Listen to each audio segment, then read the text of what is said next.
often we only discuss mental health when there's a problem, when there's something negative. We only look at mental health as something through a negative lens, and that therefore sometimes we kind of use mental health as a byword really for mental ill health. We conflate the two.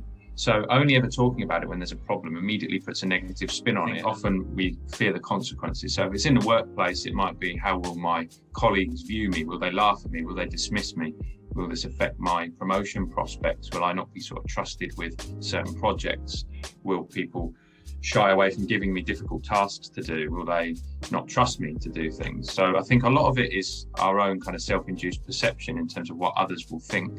And around men specifically, there is often that really kind of toxic stereotype, which we still see, which is around the need for men to be strong and for mental ill health or feelings or emotions to be construed as weakness. That may come from kind of self-induced pressure, but also negative experiences in the past. If you've seen a friend or a colleague or another bloke you know who's been kind of ridiculed or dismissed or treated unfairly on the basis of mental ill health, then how likely are you to kind of open up and say something? The fear of letting other people down or feeling like we're letting someone else down by admitting that we're struggling, and it shouldn't be something we have to admit. It should be something normalised that we can talk about, because it's an aspect of our health that we all have, and feeling like a burden on people as well. I know for me personally, I've looked at my situation when I've been struggling with my own mental health in the past and thought, well, what have I got to feel sad or down or anxious about? I've got a good job, I've got a lovely wife, I've got a home, I've got a roof over my head, I've got my health.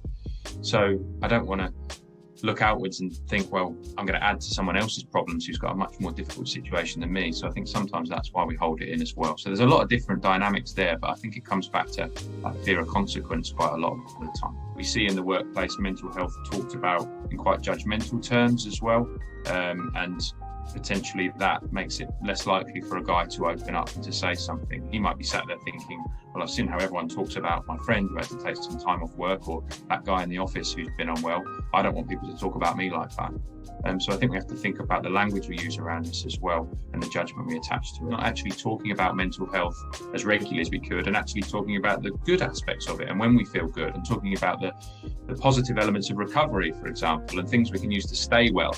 I think that often we focus particularly on that kind of crisis situation, or when someone's really poorly, or when they have to take time off work. And again, based on the stigma and the stereotypes around men and feeling like we have to uphold a certain position in society, in the family, in the workplace, whatever it might be, we might not want to engage with that. All of those things combined sometimes make it hard for guys to feel like they can relate to it, to make it accessible. And if mental health as a subject was accessible and normalised, I think we'd all benefit. So.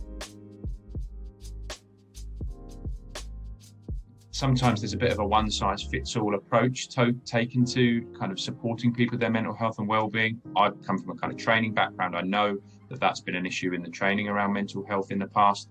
And actually, for men, they might need a very different and a much more kind of targeted and relatable approach to talking about their mental health. Well, if you only take a one-size-fits-all approach to kind of dealing with mental health problems, you may miss the signs, you may not connect with what that person needs. So I think actually closing this for a while when we're trying to support someone, and using these and actually listening to, okay, how is this for you? What are the challenges that you're facing as a bloke in the workplace?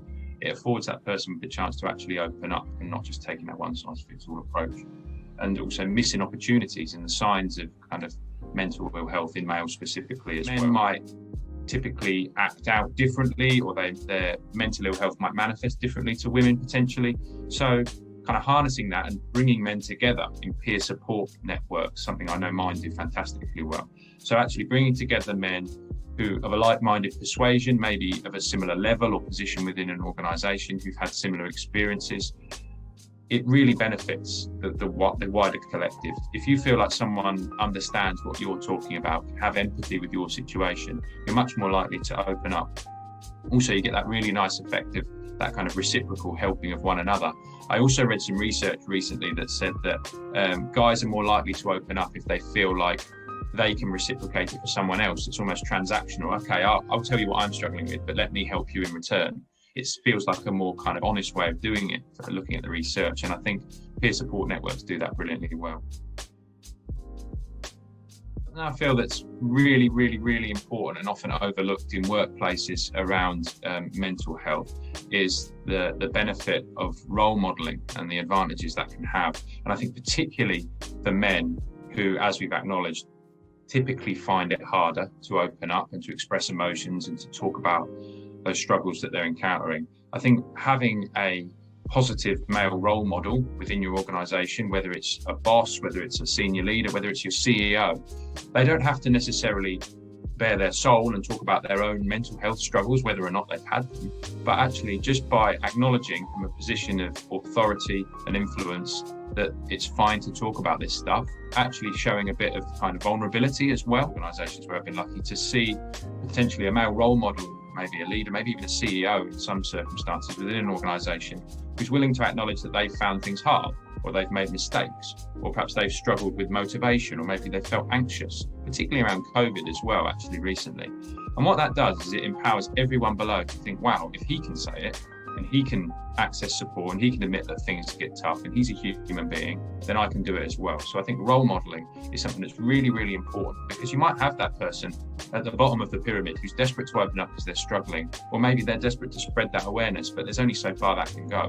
If you have that kind of trickle down effect in a workplace, I think that can really work wonders, and I've seen it work wonders. That fear of judgment is what holds us back.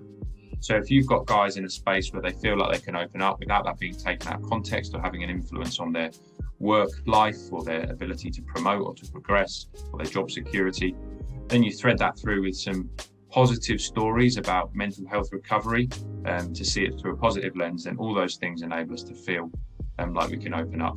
If you then round that off with some really nice, comprehensive, male-specific signposting to further support mechanisms, then you stand the best chance of getting those guys the help at the earliest opportunity, because early intervention is really crucial. My background is in the British military. I'm a man of a certain age, of a certain kind of class, of a certain ethnicity, of a certain privilege. And I have, you might look at someone like that and think that they can't possibly struggle with their mental health. What have they got to struggle about? Or you might see kind of someone in a position of what you perceive as strength or authority, but anyone could struggle with this stuff. The statistics tell us how common this is, unfortunately, that people might struggle with their mental health.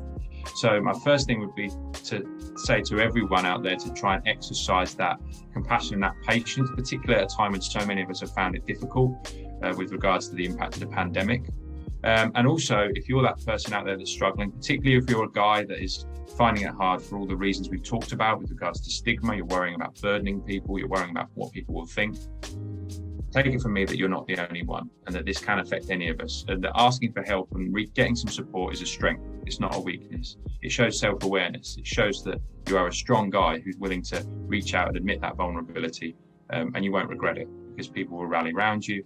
You will ideally, hopefully, get the support you need, and then you can hopefully then pass that on to others as well. So asking for help is a strength. It's not a weakness.